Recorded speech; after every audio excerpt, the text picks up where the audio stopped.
bener di dunia ngadoakeun teu kudu dipenta.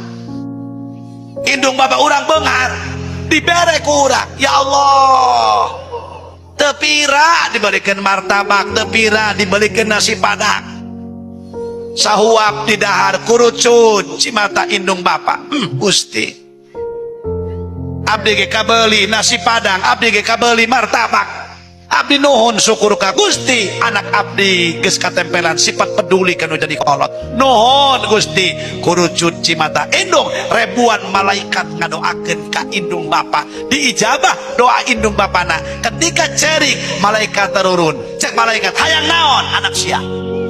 Gusti sarolehkeun anak abdi, berkahkeun Gusti sagala-galana. Masya Allah, iyalah cai mata indung bapa.